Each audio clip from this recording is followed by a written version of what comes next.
ಕೇಳುಗರೆ, ಕಾರ್ಯಕ್ರಮಕ್ಕೆ ಸ್ವಾಗತ. ಈಗ ನಮ್ಮ ಜೊತೆಗಿದ್ದಾರೆ ನಿಟ್ಟೆ ಮಾಧ್ಯಮ ಮತ್ತು ಸಂವಹನ ಸಂಸ್ಥೆ ಇಲ್ಲಿನ ಅಸೋಸಿಯೇಟ್ ಪ್ರೊಫೆಸರ್ ಆಗಿರುವಂತಹ ಡಾಕ್ಟರ್ ಮೌಲ್ಯ ಬಾಲಾಡಿ ಅವರು. ಮೇಡಮ್, ಕಾರ್ಯಕ್ರಮಕ್ಕೆ ಸ್ವಾಗತ. Thank you.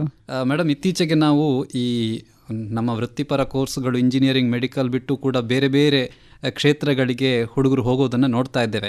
ವಿಶೇಷವಾಗಿ ಮಾಧ್ಯಮ ಕ್ಷೇತ್ರದ ಬಗ್ಗೆ ಕೂಡ ಒಲವು ಜಾಸ್ತಿ ಆಗ್ತಾ ಇದೆ. ಹೌದು. ಈಗ ಈ ಮಾಧ್ಯಮ ಕ್ಷೇತ್ರದಲ್ಲಿ ಏನೆಲ್ಲ ಅವಕಾಶಗಳಿದ್ದಾವೆ ನಮ್ಮ ಹುಡುಗರಿಗೆ? ಈಗ ಜರ್ನಲಿಸಮ್ ಮತ್ತು ಮಾಸ್ ಕಮ್ಯುನಿಕೇಷನ್ ಅಥವಾ ಮಾಧ್ಯಮವನ್ನ ಎಜುಕೇಷನ್ ಆಗಿ ಅಕಾಡೆಮಿಕಲಿ ತಗೊಳ್ಳುವಾಗ ತುಂಬಾ ಅವಕಾಶಗಳಿದೆ, ವಿಪುಲವಾದ ಅವಕಾಶಗಳಿದೆ ಅಂತ ಹೇಳ್ಬಹುದು. ಒಂದು, ನಾವು ದಿನಪತ್ರಿಕೆಗಳನ್ನ ಓದುವಾಗ ದಿನಪತ್ರಿಕೆಗಳಲ್ಲಿ ಒಂದಷ್ಟು ಅವಕಾಶಗಳು, ಅದು ವರದಿಗಾರಿಕೆ ಇರಬಹುದು ಅಥವಾ ಸಬ್ ಎಡಿಟರ್ ಪೊಸಿಷನ್ಸ್ಗಳಿರ್ಬೋದು. ಒಟ್ಟು ಯಾರಿಗೆಲ್ಲ ಬರವಣಿಗೆಯಲ್ಲಿ ತುಂಬಾ ಆಸಕ್ತಿ ಇದೆ ಅವರು ದಿನಪತ್ರಿಕೆಗಳತ್ತ ಹೋಗ್ಬಹುದು. ಅಥವಾ ಇಲ್ಲ, ನನಗೆ ಕ್ಯಾಮರಾದಲ್ಲಿ ಇಂಟ್ರೆಸ್ಟ್ ಇದೆ, ಕ್ಯಾಮರಾ ಸಂಕಲನ ಎಡಿಟಿಂಗ್ಗಳಲ್ಲಿ ಇಂಟ್ರೆಸ್ಟ್ ಇದೆ, ಈ ತರ ಯೋಚನೆ ಮಾಡುವವರು, ಅಥವಾ ಸ್ಕ್ರಿಪ್ಟ್ ರೈಟಿಂಗ್ ಅಲ್ಲಿ ಇಂಟ್ರೆಸ್ಟ್ ಇದೆ ಅಂತ ಹೇಳುವವರು ಟೆಲಿವಿಷನ್ ಬ್ರಾಡ್ಕಾಸ್ಟಿಂಗ್ ಜರ್ನಲಿಸಮ್ಗೆ ಹೋಗ್ಬಹುದು. ಇಲ್ಲ, ನನಗೆ ಫಿಲ್ಮ್ ಅಲ್ಲಿ ಆಕ್ಟಿಂಗ್ ಇಂದ ಹಿಡಿದು ಅದರಲ್ಲಿರುವ ಟೆಕ್ನಿಕ್ಯಾಲಿಟೀಸ್ ಏನೇನಿದೆ, ಒಂದು ಫೋಟೋಗ್ರಫಿ ಆಗಿರ್ಬೋದು, ಸಿನಿಮಾಟೋಗ್ರಫಿ ಆಗಿರ್ಬೋದು, ಸ್ಟೋರಿ ಆಗಿರ್ಬೋದು, ಈ ತರದ ಟ್ಯಾಲೆಂಟ್ಗಳನ್ನ, ಇನ್ನು ಅದಕ್ಕಿಂತ ಹೊರತಾಗಿ ಇದು ಮುಖ್ಯವಾಗಿರುವಂತ ಎಲ್ರಿಗೂ ಬರುವಂತ ಒಂದು ಐಡಿಯಾ, ಅದರ ಹೊರತಾಗಿ ನಮ್ಮಲ್ಲಿ ಸಾರ್ವಜನಿಕ ಸಂಪರ್ಕಾಧಿಕಾರಿಗಳಾಗಿ ಕೆಲಸ ಮಾಡುವಂಥದ್ದು, ಪಬ್ಲಿಕ್ ರಿಲೇಷನ್ ಅಂತ ಕರಿತೇವೆ. ಬೇರೆ ಬೇರೆ ಕಂಪನಿಗಳಲ್ಲಿ, ಇವನ್ ಸರ್ಕಾರವೂ ಸೇರಿದಂತೆ ಸರ್ಕಾರದ ವಿವಿಧ ಇಲಾಖೆಗಳಲ್ಲಿ ಕೂಡ ಸಾರ್ವಜನಿಕ ಸಂಪರ್ಕಾಧಿಕಾರಿಗಳಿರೋದು, ಮಾಧ್ಯಮ ಸಂಪರ್ಕಾಧಿಕಾರಿಗಳಿರೋದು. ಆಮೇಲೆ ಕಾರ್ಪೊರೇಟ್ ಕಮ್ಯುನಿಕೇಷನ್ ಅಂತ ಹೇಳುವಂಥದ್ದು ತುಂಬಾ ವಿಪುಲವಾದ ಅವಕಾಶಗಳನ್ನ, ಜಾಬ್ ಅವಕಾಶಗಳನ್ನ ಇವತ್ತು ಕೊಟ್ಟಿದೆ. ಕಾರ್ಪೊರೇಟ್ ಕಮ್ಯುನಿಕೇಷನ್ ಅಲ್ಲಿ ಬಹಳಷ್ಟು ಅವಕಾಶಗಳಿದೆ ಅಂತ ಹೇಳುವಂಥದ್ದು. ಇನ್ನು ಜಾಹೀರಾತುಗಳು, ಅದು ತುಂಬಾ ದೊಡ್ಡ ಒಂದು ಕ್ಷೇತ್ರ. ಅಲ್ಲಿ ಆಡ್ ಫಿಲ್ಮ್ ಮೇಕರ್ಸ್ ಇಂದ ಹಿಡಿದು, ಫೋಟೋಗ್ರಾಫರ್ಸ್ ಇಂದ ಹಿಡಿದು, ಒಬ್ಬ ಸ್ಲೋಗನ್ ರೈಟರ್ ಇಂದ ಹಿಡಿದು, ಒಬ್ಬ ಕಂಟೆಂಟ್ ಕ್ರಿಯೇಟಿವ್, ಒಂದು ಕ್ರಿಯೇಟಿವ್ ಡಿಪಾರ್ಟ್ಮೆಂಟ್ ಅಂತಾನೆ ಇದೆ. ಅದು ಎಲ್ಲದಕ್ಕೂ ಕೂಡ ಒಂದು ಅವಕಾಶವನ್ನು ಕಲ್ಪಿಸುವಂತಹ ಕ್ಷೇತ್ರ ಜಾಹೀರಾತು ಕ್ಷೇತ್ರ. ನಾವು ಇದನ್ನ ಮಾತ್ರ ಯೋಚನೆ ಮಾಡ್ತೇವೆ, ನನಗೆ ಸಿವಿಲ್ ಸರ್ವಿಸ್ ಎಕ್ಸಾಮ್ಸ್ ಬರಿಬೇಕು ಅಂತ ಯಾರಿಗೋ ಇರ್ತದೆ. ಮಾಧ್ಯಮ ಕ್ಷೇತ್ರದಲ್ಲಿದ್ದು ಕೂಡ ಸಿವಿಲ್ ಸರ್ವಿಸ್ ಎಕ್ಸಾಮ್ ಅನ್ನ ಬರೆದು ಇನ್ಫಾರ್ಮೇಶನ್ ಆಫೀಸರ್ಸ್ ಗಳಾಗುವುದು, ವಾರ್ತಾ ಇಲಾಖೆಯಲ್ಲಿ ಕೆಲಸ ಮಾಡುವಂತದ್ದಿರಬಹುದು. ಸೆಂಟ್ರಲ್ ಗವರ್ಮೆಂಟಿನ ಜಾಬ್ಗಳು ಕೂಡ ಬಹಳ ವಿಪುಲವಾಗಿದೆ ಅಂತ ಹೇಳುವಂಥದ್ದು. ನ್ಯಾಷನಲೈಸ್ಡ್ ಬ್ಯಾಂಕ್ಗಳಲ್ಲಿ ಕೂಡ ಮೀಡಿಯಾ ರಿಲೇಷನ್ ಆಫೀಸರ್ಸ್ ಅನ್ನ ಅಪಾಯಿಂಟ್ ಮಾಡ್ತಾರೆ. ಇಷ್ಟು ವ್ಯಾಪಕವಾಗಿ ನಾವು ಯಾವತ್ತು ಯೋಚನೆ ಮಾಡೋದಿಲ್ಲ ಮಾಧ್ಯಮ ಶಿಕ್ಷಣದಲ್ಲಿ ಇಷ್ಟೊಂದು ಅವಕಾಶ ಇದೆ ಅಂತ. ಇನ್ನು ಮಾಧ್ಯಮ ಸಂಶೋಧನೆಗೆ ಸಂಬಂಧಪಟ್ಟಾಗೆ ನಾವು ಅಂದ್ಕೊಳ್ತೇವೆ ಸೈನ್ಸ್ ತಗೊಂಡ್ರೆ ಮಾತ್ರ ನಾನು ರಿಸರ್ಚ್ಗೆ ಹೋಗ್ತೇವೆ ಅಂತ. ಇಲ್ಲ, ಇಂಟರ್ನ್ಯಾಷನಲ್ ಲೆವೆಲಲ್ಲಿ ಇವತ್ತು ಮಾಧ್ಯಮ ಸಂಶೋಧನೆಯ ಬಗ್ಗೆ ಬಹಳ ವಿಪುಲ, ಅಂದರೆ ಬಹಳಷ್ಟು ಅವಕಾಶಗಳು ಇದೆ ಅಂತ ಹೇಳುವಂಥದ್ದನ್ನು ನಾವು ತಿಳ್ಕೊಳ್ಬೇಕು. ಆಮೇಲೆ ಸೋಷಿಯಲ್ ಮೀಡಿಯಾ ಮ್ಯಾನೇಜ್ಮೆಂಟ್, ಅದು ಒಬ್ಬ ಪೊಲಿಟಿಷಿಯನ್ ಇಂದ ಹಿಡಿದು ಸೆಲೆಬ್ರಿಟಿಯಿಂದ ಹಿಡಿದು ತುಂಬ ಪಬ್ಲಿಕ್ ಲೈಫಲ್ಲಿರುವ ತುಂಬ ಜನರಿಗೆ, ಹಾಗೇನೆ ಕಾರ್ಪೊರೇಟ್ ಕಂಪನಿಗಳಿಗೆ ಇವತ್ತು ಸೋಷಿಯಲ್ ಮೀಡಿಯಾವೇ ಮುಖ್ಯ ಸೋರ್ಸ್. ಇನ್ನೊಂದು ಡಿಜಿಟಲ್ ಮಾರ್ಕೆಟಿಂಗ್ ಅಂತ ಹೇಳುವಂಥದ್ದು. ನೀವು ಡಿಸೈನ್ನಲ್ಲಿ ಚೆನ್ನಾಗಿದ್ದೀರಾ, ತುಂಬ ಆರ್ಟಿಸ್ಟಿಕ್ ಆಗಿದ್ದೀರಾ, ತುಂಬ ಚೆನ್ನಾಗಿ ಪ್ರೆಸೆಂಟ್ ಮಾಡ್ತೀರಾ, ಒಳ್ಳೆ ಫೋಟೋ ತೆಗಿತೀರಾ, ಇಮೇಜ್ಗಳನ್ನು ಚೆನ್ನಾಗಿ ಎಡಿಟ್ ಮಾಡ್ತೀರಾ, ಇವರಿಗೆ ಡಿಜಿಟಲ್ ಮಾರ್ಕೆಟಿಂಗಲ್ಲಿ ವಿಪುಲವಾದಂಥ ಅವಕಾಶವಿರುವಂಥದ್ದು. ಇನ್ನು ಡಿಸೈನ್ ಆ್ಯಂಡ್ ಆ್ಯನಿಮೇಷನ್, ಅದು ಕೂಡ ಇವಾಗ ಮಾಧ್ಯಮ ಎಜುಕೇಷನ್ನ ಭಾಗವೇ ಆಗಿರೋದ್ರಿಂದ ಅದರಲ್ಲೂ ಕೂಡ ವೆಬ್ ಡಿಸೈನರನ್ನು, ಗ್ರಾಫಿಕ್ ಡಿಸೈನರನ್ನು ರಿಕ್ವೈರ್ಮೆಂಟ್ಗಳಿರೋದನ್ನು ನಾವು ಕಾಣ್ತೇವೆ. ಇಲ್ಲೂ ಕೂಡ ಅವಕಾಶಗಳಿದೆ. ವಿಡಿಯೋ ಎಡಿಟರ್ಸ್ ಬೇಕಾಗಿದ್ದಾರೆ ಅಂತ ನಾವು ಎಲ್ಲಿ ನೋಡೋದಿಲ್ಲ.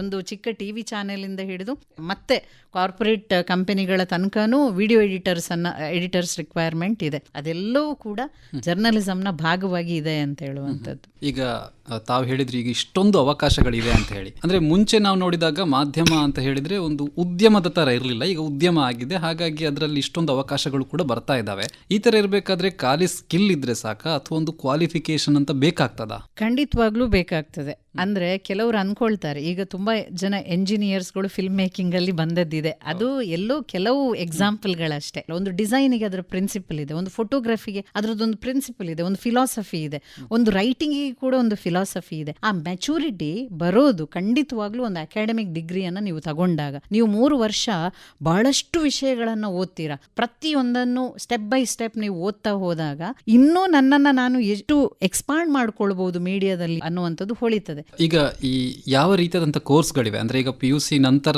ಅವರು ಜಾಯ್ನ್ ಆಗಬೇಕು ಅಥವಾ ಡಿಗ್ರಿ ನಂತರವೂ ಸೇರುವಂಥ ಅವಕಾಶಗಳಿದೆಯಾ, ಹೇಗೆ? ಈಗ ಯಾರು ಅಂಡರ್ ಗ್ರಾಜುಯೇಷನ್ಗೆ, ಪದವಿ ಶಿಕ್ಷಣಕ್ಕೆ ಬರ್ತಾರೆ, ಅವರು PUC ಆದ ನಂತರ ಬರ್ಬೋದು. ಅದರಲ್ಲಿ PUCಯಲ್ಲಿ ಇಂಥದ್ದು ಆರ್ಟ್ಸೇ ಮಾಡಬೇಕು, ಆರ್ಟ್ಸ್ ಮಾಡಿದವರು ಮಾತ್ರ ಮಾಧ್ಯಮಕ್ಕೆ ಬರಬೇಕು ಅಂತ ಏನೂ ಇಲ್ಲ.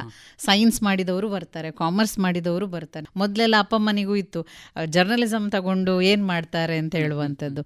ಬಟ್ ಈಗ ಸ್ಟೂಡೆಂಟ್ಸ್ಗಳಿಗೆ, ವಿದ್ಯಾರ್ಥಿಗಳಿಗೇನೆ ಗೊತ್ತಿದೆ ಏನು ಅಂತ ಹೇಳಿದರೆ, ಇಲ್ಲಿ ಎಲ್ಲಿ ಅವಕಾಶ ಇದೆ, ಇದು ನನ್ನ ಪ್ಯಾಷನ್, ಅವರು ಅದನ್ನ ಅಂದ್ರೆ ಕೇಳ್ತಾರೆ, ನಂದು ಇದು ಪ್ಯಾಷನ್, ನಾನು ಈ ಇದರಲ್ಲಿ ಮುಂದೆ ಎಜುಕೇಶನ್ ಮಾಡ್ತೇನೆ ಅಂತ ಹೇಳುವಂಥದ್ದು. ಇನ್ನು ಡಿಗ್ರಿ ಆಗಿ ಬರೋದಾದ್ರೆ ಸ್ನಾತಕೋತ್ತರ ಪದವಿಗಳು ಇದೆ ನಮ್ಮಲ್ಲಿ. ಈಗ ನಮ್ಮಲ್ಲಿ BA ಮತ್ತೆ MA ಪ್ರೋಗ್ರಾಮ್ ಅನ್ನ ನಾವು ಆಫರ್ ಮಾಡ್ತಾ ಇದ್ದೇವೆ ನಿಟ್ಟೆಯಲ್ಲಿ. So BA media and communication ಅಂತ, ಇನ್ನು ಕೆಲವು ಕಡೆ ಇದನ್ನು BA ಜರ್ನಲಿಸಮ್ ಅಂತ ಹೇಳ್ತಾರೆ. ಬೇರೆ ಬೇರೆ ಅದಕ್ಕೆ ನೊಮನ್ಕ್ಲೇಚರ್ಗಳು ಬೇರೆ ಬೇರೆ ಕಡೆಗಳಲ್ಲಿ ಬೇರೆ ಬೇರೆ ಇದೆ. ಕೆಲವರು BSc ವಿಜುವಲ್ ಕಮ್ಯುನಿಕೇಷನ್ ಅಂತ ಹೇಳ್ತಾರೆ, ಆನಿಮೇಷನ್ ಡಿಸೈನಿಂಗ್ ಅನ್ನ ಅವರಲ್ಲಿ ಕಲಿಸ್ತಾರೆ. ಸೊ ಈ ಥರ ಬೇರೆ ಬೇರೆ ನೊಮನ್ಕ್ಲೇಚರ್ಗಳು ಇದೆ. ಈಗ ಹೆಚ್ಚಾಗಿ ಈಗ ಬೇರೆ ಕೋರ್ಸ್ಗಳಿಗೆ ಕಂಪೇರ್ ಮಾಡಿದಾಗ, ಅಂದರೆ ಬೇರೆ ಕೋರ್ಸ್ಗಳಲ್ಲಿ ನೋಡಿದರೆ ಈ ಕ್ಯಾಂಪಸ್ ಸಿಲೆಕ್ಷನ್ ಅಂತೆಲ್ಲ ಇರ್ತದೆ. ಈ ಮಾಧ್ಯಮ ಕ್ಷೇತ್ರದಲ್ಲೂ ಆ ರೀತಿಯ ಕ್ಯಾಂಪಸ್ ಸಿಲೆಕ್ಷನ್ ಅನ್ನುವಂಥದ್ದು ಇರ್ತದೆ. ಖಂಡಿತವಾಗ್ಲೂ ಇತ್ತೀಚೆಗೆ ನಾನು ಕೆಲವೊಂದಷ್ಟು ಪತ್ರಿಕೆಗಳು ಜರ್ನಲಿಸಮ್ ಆಫರ್ ಮಾಡುವಂತಹ ಕಾಲೇಜ್ಗಳಿಗೆ ಹೋಗಿ ಕ್ಯಾಂಪಸ್ ಪ್ಲೇಸ್ಮೆಂಟ್ ಅನ್ನು ಮಾಡಿ 10-15 ಜನರನ್ನ ಒಂದೇ ಟೈಮ್ನಲ್ಲಿ ಇಂಟರ್ವ್ಯೂ ಮಾಡಿ ಅಪಾಯಿಂಟ್ಮೆಂಟ್ ಮಾಡ್ಕೊಂಡಿದ್ದನ್ನು ನೋಡಿದ್ದೇನೆ.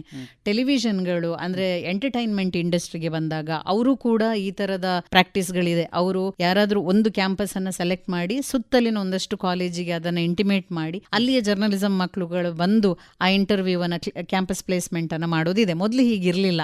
ನಾವು ಇವನ್ ರಿಕ್ವೆಸ್ಟ್ ಮಾಡಿದ್ರು ಕೂಡ ಎಷ್ಟು 2 ಜನ 3 ಜನ ಬರೋದಕ್ಕೋಸ್ಕರ ನಾವು ಯಾಕೆ ಕ್ಯಾಂಪಸ್ ಪ್ಲೇಸ್ಮೆಂಟ್ ಮಾಡಬೇಕು ಅಂತ. ಈಗ ಹಾಗಲ್ಲ. ಇದು ದಿನಪತ್ರಿಕೆ TV ಚಾನೆಲ್ಗಳ ಬಗ್ಗೆ ಹೇಳಿದೆ.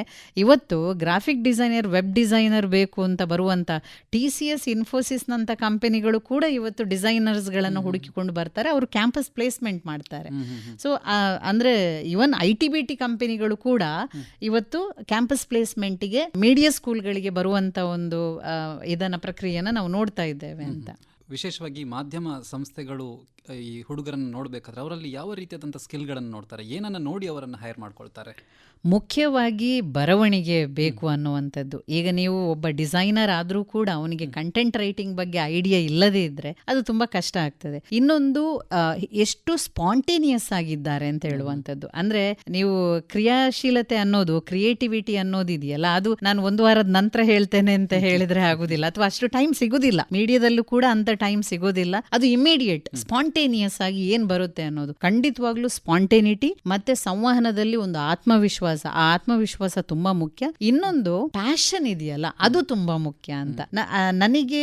ಅಂದ್ರೆ ನೀವು ಎಲ್ಲ ಕೆಲಸವನ್ನ ತುಂಬಾ ಮೆಕ್ಯಾನಿಕಲ್ ಆಗಿ ಮಾಡಬಹುದು, ಆಯ್ತಾ, ಆದ್ರೆ ಆರ್ಟಿಸ್ಟಿಕ್ ವರ್ಕ್ ಗಳನ್ನ ಅಥವಾ ತುಂಬಾ ಕ್ರಿಯಾಶೀಲವಾದ ಫೀಲ್ಡ್ ಗಳು ಏನಿದೆ ಮಾಧ್ಯಮವು ಸೇರಿದಂತೆ, ನೀವು ಅಲ್ಲಿಗೆ ಬಂದಾಗ ನಿಮಗೆ ನೀವು ಎಷ್ಟು ಪ್ಯಾಷನೇಟ್ ಆಗಿ ಕೆಲಸ ಮಾಡ್ತೀರಾ, ಎಷ್ಟು ಕ್ರಿಯೇಟಿವ್ ಆಗಿ ಕೆಲಸ ಮಾಡ್ತೀರಾ, ಎಷ್ಟು ಕಮಿಟೆಡ್ ಆಗಿ ಕೆಲಸ ಮಾಡ್ತೀರಾ, ಇದು ತುಂಬಾ ಇಂಪಾರ್ಟೆಂಟ್ ಆಗುತ್ತೆ. ನಿಮ್ಮ ಇಂಟ್ರೆಸ್ಟ್ ಅನ್ನ ನೀವು, ಆಸಕ್ತಿಗಳನ್ನ ನೀವು ಕಾಪಾಡಿಕೊಳ್ಳೋದಿದೆಯಲ್ಲ, ಅದು ತುಂಬಾ ಇಂಪಾರ್ಟೆಂಟ್ ಆಗಿರುತ್ತೆ.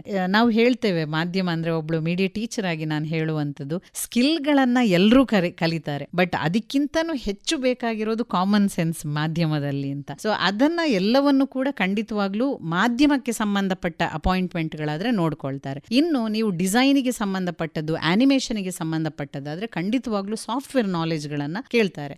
ಈಗ ಇನ್ನೊಂದು ಟ್ರೆಂಡ್ ಇದೆ ಏನಂದ್ರೆ, ಯೂಟ್ಯೂಬ್ ಕ್ಲಾಸಸ್ ಸಿಗುತ್ತೆ, ನಾವು ಯಾಕೆ ಅಕಾಡೆಮಿಕಲಿ ಮಾಡಬೇಕು ಅಂತ. ಆದ್ರೆ ಅದಕ್ಕೆ ಅದರದೇ ಆದ ಒಂದು ಲಿಮಿಟೇಷನ್ಸ್ ಗಳಿದೆ. ನೀವು ಯಾವಾಗ ಅಕಾಡೆಮಿಕಲಿ ಸ್ಟೆಪ್ ಬೈ ಸ್ಟೆಪ್ 1-2 ವರ್ಷ ಆನಿಮೇಷನ್ ಅನ್ನು, ಗ್ರಾಫಿಕ್ ಡಿಸೈನಿಂಗ್ ಅನ್ನು ಕಲಿತೀರೋ, ನೀವು ತುಂಬಾ ಮೆಚೂರ್ಡ್ ಆದ ಒಂದು ಔಟ್ಪುಟ್ ಅನ್ನು ಕೊಡೋದಕ್ಕೆ ಸಾಧ್ಯ ಆಗುತ್ತೆ ಅಂತ ಹೇಳುವಂಥದ್ದು. ಆಮೇಲೆ ನೀವು ಬೇಕಾದಷ್ಟು ಪ್ರಯೋಗಗಳನ್ನ ಮಾಡಿ, ಆದ್ರೆ ತಳಹದಿ ಯಾವಾಗ್ಲೂ ಭದ್ರವಾಗಿರ್ಬೇಕು, ಸ್ಟ್ರಾಂಗ್ ಆಗಿರ್ಬೇಕು. ಅದಕ್ಕೋಸ್ಕರ ಮಾಧ್ಯಮ ಶಿಕ್ಷಣ ತುಂಬಾ ಮುಖ್ಯ ಅಂತ. ಇತ್ತೀಚೆಗೆ AI ಬಂದು ಬಿಟ್ಟಿದೆ. ಸ್ಕ್ರಿಪ್ಟಿಂಗ್ ಇಂದ ಹಿಡಿದು ವಿಡಿಯೋ ಎಡಿಟಿಂಗ್ ಮತ್ತೆ ಎಲ್ಲಾ ರೀತಿಯಾದಂತಹ ವಾಯ್ಸ್ ಓವರ್ ಗಳನ್ನು ಕೂಡ ಅದು ಮಾಡ್ತಾ ಇದೆ. ಅಂತ ಸಂದರ್ಭದಲ್ಲಿ ಮುಂದಕ್ಕೆ ಮಾಧ್ಯಮಕ್ಕೆ ಸೇರುವವರಿಗೆ ಒಂದು ಕನ್ಸರ್ನ್ ಇದ್ದೇ ಇರ್ತದೆ, ಒಂದು ಕಾಳಜಿ, ನಮಗೆ ಹೇಗೆ ಇದರಲ್ಲಿ ಮುಂದೆ ಅವಕಾಶಗಳು ಇರ್ತದಾ ಅಥವಾ AI ನಮ್ಮ ಕೆಲಸವನ್ನ ಕಿತ್ತುಕೊಳ್ಳುತ್ತಾ ಅನ್ನುವಂಥದ್ದು. ಏನ್ ಹೇಳ್ತೀರಾ ಅದಕ್ಕೆ? ನಾನು ಮಾಧ್ಯಮಕ್ಕೆ ಸಂಬಂಧಪಟ್ಟ ಹಾಗೆ AI ಪರಿಣಾಮವನ್ನು ಅಥವಾ ಇಂಪ್ಯಾಕ್ಟ್ ಅನ್ನ ನಾನು ಹೇಳೋದಾದ್ರೆ, ಖಂಡಿತವಾಗ್ಲೂ ಇದು ರಿಪ್ಲೇಸ್ ಮಾಡೋದಿಲ್ಲ. ಅದು ಏನ್ ಮಾಡ್ತದೆ ಅಂತ ಹೇಳಿದ್ರೆ, ಅಪ್ಡೇಷನ್ ಅನ್ನ ಕೇಳ್ತದೆ. ಈಗ ನಾನು ಯಾವುದೋ ಒಂದು ಡಿಸೈನಿಂಗ್ ಅನ್ನ ಟೀಚ್ ಮಾಡ್ತಾ ಇದ್ದೇನೆ ಅಂತ ಹೇಳಿದ್ರೆ, ನನಗೆ ಡೆಫಿನೆಟ್ಲಿ ಇವತ್ತು ಒಂದು ಸಾಫ್ಟ್ವೇರ್ ಅನ್ನ, ಯಾವುದೇ ಸಾಫ್ಟ್ವೇರ್ ಆಗಿರ್ಬೋದು, ಅದರಲ್ಲಿ ಇತ್ತೀಚೆಗೆ AI ಟೂಲ್ಸ್ ಗಳನ್ನ ಇಂಟಿಗ್ರೇಟ್ ಮಾಡಿದ್ದಾರೆ. ಈಗ ನಾನೇನು ಬೇಸಿಕ್ ಟೂಲ್ಸ್ ಅನ್ನ ಕಲಿಬೇಕು, ಅದ್ರ ಜೊತೆಗೆ ಅಲ್ಲಿ AI ಇಂಟಿಗ್ರೇಷನ್ ಆಗಿರುವಂತದ್ದು ಏನಿದೆ ಅದನ್ನು ಕಲ್ತ್ಕೊಳ್ಬೇಕು. ಇಲ್ಲಿ ಅಪ್ಡೇಷನ್ ತುಂಬಾ ಮುಖ್ಯ. ಸೊ ಒಬ್ರು ಟೀಚ್ ಮಾಡೋರಾಗಿರ್ಬೋದು ಅಥವಾ ಯಾವುದೋ ಫಿಲ್ಮ್ ಅಲ್ಲಿ ಅಥವಾ ಆನಿಮೇಷನ್ ಅಲ್ಲಿ ಕೆಲಸ ಮಾಡೋರಾಗಿರ್ಬೋದು, ಅವರು AI ಟೂಲ್ಸ್ಗಳ ಜೊತೆಗೆ ಈ ಸಾಫ್ಟ್ವೇರ್ ಗಳನ್ನ ಕಲ್ತ್ಕೊಂಡ್ರೆ ಬಹುಶಃ ಅದು ಇನ್ನೂ ಹೆಚ್ಚು ಏನು ಬಳಕೆಗೆ ಬರ್ತದೆ ಅಂತ ಹೇಳುವಂಥದ್ದು. ಮತ್ತೆ ಇತ್ತೀಚೆಗೆ ತುಂಬಾ ಜನರಲ್ ಆಗಿ ನಾವು ಇದನ್ನ ಹೇಳ್ತೇವೆ, AI ರಿಪ್ಲೇಸ್ ಮಾಡುತ್ತೆ ಎಲ್ಲವನ್ನು ಅಂತ. ನಾನು ಇತ್ತೀಚೆಗೆ ಇಷ್ಟೇ ಕೇಳ್ತಾ ಇದ್ದೆ, ಈಗ ಲಿಂಕ್ಡ್ಇನ್ ಗೆ ಸಂಬಂಧಪಟ್ಟಾಗ ಅಥವಾ ಸೋಷಿಯಲ್ ಮೀಡಿಯಾಗಳು ಅಂದ್ರೆ ಮೊದಲು ಈ AI ಜನರೇಟೆಡ್ ಕಾಂಟೆಂಟ್ ಗಳನ್ನ ಜಾಸ್ತಿ ಪ್ರಿಫರ್ ಮಾಡ್ತಾ ಇದ್ರಂತೆ, ಈಗ ಒರಿಜಿನಲ್ ರೈಟರ್ಸ್ ಗೆ ಬರ್ತಾ ಇದ್ದಾರೆ ಅಂತ ಹೇಳುವಂಥದ್ದು. ಮಾಧ್ಯಮ, ಸಾಹಿತ್ಯ ಎಲ್ಲವೂ ಕೂಡ ನಿಮ್ಮ ಒರಿಜಿನಾಲಿಟಿ ತುಂಬಾ ಮುಖ್ಯ ಆಗುತ್ತೆ ಅಂತ. ಆದ್ರೆ ಟೂಲ್ಸ್ ಅನ್ನ ಯೂಸ್ ಮಾಡಬಹುದು, ಅದು ನಿಮ್ಮ ಹೆಲ್ಪಿಗೆ, ನಿಮ್ಮ ಸಹಾಯಕ. ಈಗ ಮೇಡಮ್, ಈಗ ತಮ್ಮ ಒಂದು ಸಂಸ್ಥೆಯಲ್ಲಿ, ನಿಟ್ಟೆ ಮಾಧ್ಯಮ ಮತ್ತು ಸಂವಹನ ಸಂಸ್ಥೆಯಲ್ಲಿ ಏನೆಲ್ಲ ವಿಶೇಷತೆಗಳಿವೆ, ಯಾಕೆ ಇಲ್ಲಿ ಕೋರ್ಸ್ ಬಹಳ ವಿಶೇಷ ಅಂತ ಅನ್ನಿಸ್ತದೆ? ನಾವು 2 ಪ್ರೋಗ್ರಾಮ್ಗಳನ್ನು ಆಫರ್ ಮಾಡ್ತಾ ಇದ್ದೇವೆ. ಒಂದು BA ಮೀಡಿಯಾ ಆ್ಯಂಡ್ ಕಮ್ಯುನಿಕೇಷನ್ ಅನ್ನುವಂಥದ್ದು, BA honours in media and communication. ಅದು ಈಗ ಏನು ನ್ಯೂ ಎಜುಕೇಷನ್ ಪಾಲಿಸಿ ಏನಿದೆ ಅದರ ಬೇಸ್ ಮೇಲೆ ಆಫರ್ ಮಾಡ್ತಾ ಇರುವಂಥ ಪ್ರೋಗ್ರಾಮ್. 4 ವರ್ಷದ ಪ್ರೋಗ್ರಾಮ್.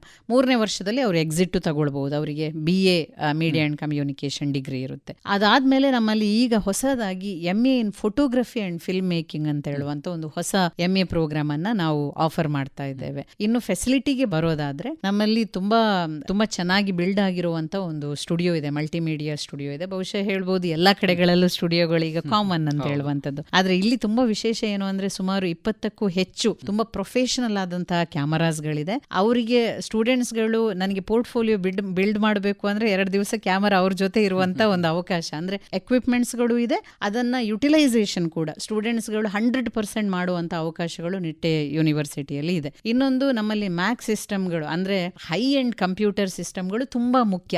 ಲೈಸೆನ್ಸ್ಡ್ ಸಾಫ್ಟ್ವೇರ್ಸ್ಗಳು ತುಂಬಾ ಮುಖ್ಯ. ನಾವು ಯೂಶುವಲಿ ನೋಡ್ತೇವೆ ಅಂದ್ರೆ ಪೈರೇಟೆಡ್ ಸಾಫ್ಟ್ವೇರ್ ಗಳನ್ನ ಯೂಸ್ ಮಾಡುವಂತದ್ದೆಲ್ಲ, ಅದು ಅಂಥದ್ದು ಯಾವ ಅವಕಾಶಗಳು ನಿಟ್ಟೆಯಲ್ಲಿಲ್ಲ. ಎಲ್ಲವೂ ಕೂಡ ಲೈಸೆನ್ಸ್ಡ್ ಆಗಿ ತುಂಬಾ ಪ್ರೊಫೆಷನಲ್ ಆಗಿರುವಂತಹ ಕ್ಯಾಮರಾಗಳು, ಸಿಸ್ಟಮ್ಗಳು, ಸಾಫ್ಟ್ವೇರ್ಗಳ ಜೊತೆಗೆ ಸ್ಟೂಡೆಂಟ್ಸ್ಗಳು ತುಂಬಾ ಪ್ರೊಫೆಷನಲ್ ಆಗಿ ಕೆಲಸ ಮಾಡ್ತಾರೆ. ಮತ್ತೆ ಅಸೈನ್ಮೆಂಟ್ಗಳು ಹಾಗೆ ಅವರಿಗೆ ಪ್ರತಿಯೊಂದು ಕೂಡ ಈಗ ಒಂದು ಫೋಟೋಗ್ರಫಿಯನ್ನ ಕಲಿಬೇಕು ಅಂತಿದ್ರೆ ಅದನ್ನ ಎಕ್ಸಿಬಿಷನ್ ಕಂಡಕ್ಟ್ ಮಾಡೋದು ಹೇಗೆ, ಎಕ್ಸಿಬಿಟ್ ಮಾಡೋದು ಹೇಗೆ, ಫೋಟೋಗ್ರಫಿಯನ್ನ, ಇದೆಲ್ಲವೂ ಕೂಡ ಇನ್ಕ್ಲೂಡ್ ಆಗಿರುತ್ತೆ. ಬರೀ ಒಂದು ಫೋಟೋ ತೆಗೆದು ಸಬ್ಮಿಷನ್ ಮಾಡೋದಲ್ಲ, ಅಸೈನ್ಮೆಂಟ್ ಕ್ವಾಲಿಟಿಗಳು ಕೂಡ ಚೆನ್ನಾಗಿರ್ತದೆ ಅಂತ.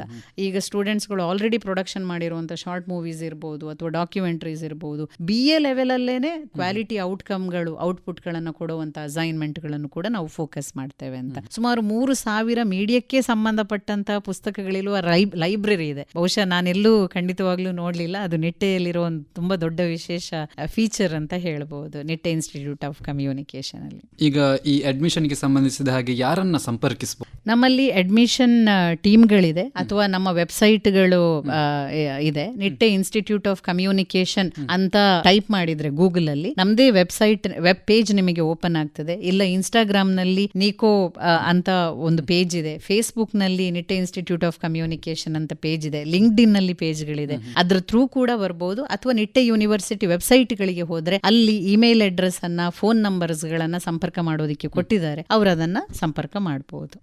ಧನ್ಯವಾದಗಳು ಮೇಡಮ್. ಈ ಮಾಧ್ಯಮ ಕ್ಷೇತ್ರದಲ್ಲಿರುವಂತಹ ಅವಕಾಶಗಳ ಬಗ್ಗೆ ನಮಗೆ ವಿವರವಾಗಿ ಮಾಹಿತಿಯನ್ನು ಕೊಟ್ರಿ. ಕಾರ್ಯಕ್ರಮದಲ್ಲಿ ಭಾಗವಹಿಸಿದ್ದಕ್ಕೆ ಧನ್ಯವಾದಗಳು. ನಮಸ್ಕಾರ.